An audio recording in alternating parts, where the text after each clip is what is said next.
Welcome back, everybody, to the Classic Rock Podcast. And in this edition, we are going back to the dawn of the era that gave us the new wave of British heavy metal. Were you there? Do you remember watching when punk was just fizzling out at the back end of the 70s and a new era that was being ushered in? We saw the beginnings not only of new music, but we had new press as well. How many of you remember buying the very first edition of Kerrang! Magazine? Angus Young on the front.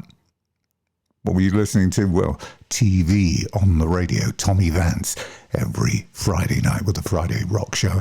And of course, this was the era that saw the beginning of the Monsters of Rock Festival at Donington. And how I bet you wish you could all go back there and experience it all again. And what about the bands? Well, Raven, Iron Maiden, Tigers of Pantang, Girls' School, Angel Witch. The list just goes on and on and on. But I did leave out one on purpose. Saxon, because they are the subject of the show today. And normally we feature a few bands, few interviews, etc. But in this edition, we simply didn't have any time left. Graham Oliver and I, he that is the founder member of Saxon, of course, sat down to have a chat about how it all began, how his interest in music came around, and the glory years at the end of the 70s and through the 1980s.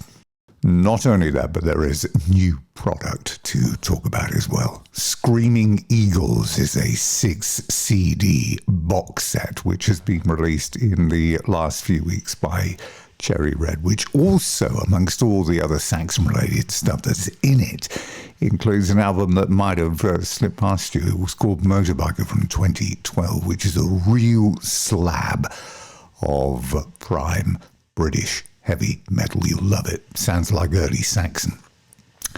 And basically, after we got through all of that, we didn't have any time for anything else. We were only scheduled to sit and talk for about 20 minutes. An hour later, we were still going. And so I just thought, well, there are so many great memories and stories here that I'd keep a lot in here. And so that's what you've got. And just a quick reminder, if you've missed any of the recent shows we've done over the last 3 or 4 months, then you can catch up with everything over at the website. All 83 editions. They're all there, including John Corabi, who was the most recent guest. He's back out on tour with the Dead Daisies, and they're sounding fantastic. You might well have seen any number of videos posted on Instagram and Facebook. Glenn Hughes, too, who is currently out on tour around the US with his Burn at 50 tour. Plus, we had Susie Quattro, The Damn Truth, Robert John and The Wreck. Loads of great guests telling lots of very good stories and playing very good music in the process as well. All of those actually are going to be on tour in the UK. They're currently all over in the US out on tour, and they'll all be over here, including Susie Quattro, The Damn Truth, who have got a headline tour of their own, as well as going to be appearing with Glenn Hughes.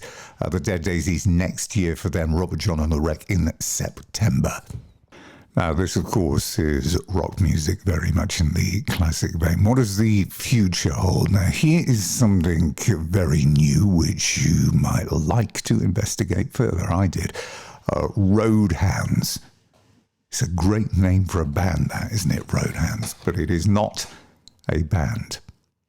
What is it? Well, it is a new social platform which has been put together by rock music fans and people who've been involved in the industry for years. And it's actually a virtual world where you can pick your own rock-based avatar and explore various rock-orientated zones to discover dozens of new bands and emerging talent.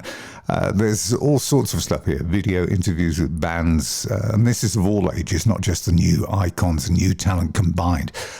There are some live performance clips and mini in-zone quests to complete. And these guys actually put money behind the talent. And how it works is quite simple, because when you listen to a new band on one of their world listening pods, you get a chance to vote. And if a band gets enough votes, then the investment team swing into action. So far, they've actually supported the recording of an album, several national tours, and the production of videos as well. So go online, take a look. Actually, you never know, you might just actually be looking at the next big thing here. But at the very least, actually, you just meet a load of people that love the music from all over the world. www.roadhounds.io, that is the place to go and take a look. Who knows, might bump into you.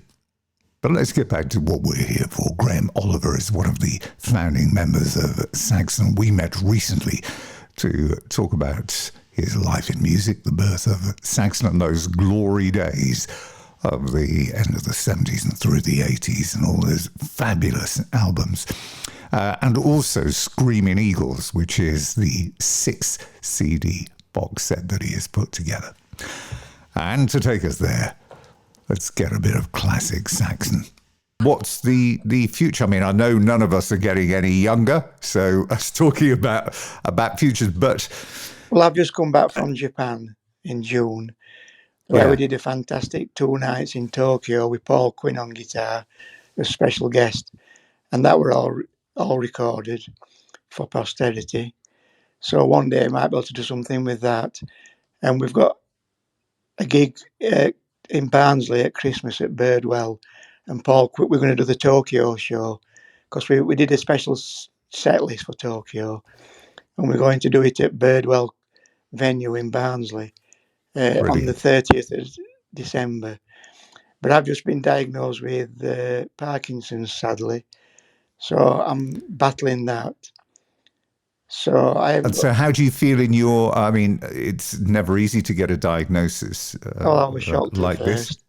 I mean, in '76, I cut my finger off and told I'd never play guitar again. When I was 59, I had a mini stroke, and that paralysed my left side, and I thought I'd never play again. So I've overcome them. So I've got another battle on my hands. So I've done it 3 times. So it'll be the 3rd time lucky. It's not going to beat me as yet. So I'm just going to keep going till I can. Have you spoken to Ozzy? Because, I mean, obviously he was diagnosed with a variant of, and he's been, well, we know he's been hard at work in various forms of physical therapy, etc., but seems to be getting on really well. Yeah, well, I'm on medication, and I went to Jam Night last week, and I did a gig in Lancaster with Oliver's Army, which is the band that we're using now, and I did really well, because before I had to concentrate on my left hand to make it work properly, whereas it was a lot like I was playing things that I hadn't played for a couple of years. Because I've had this complaint since lockdown and thought it was a trapped nerve. I didn't know what to put it down to. I just put it down to inactivity, bitter old age, and arthritis, or a trapped nerve. So, so it's been slow.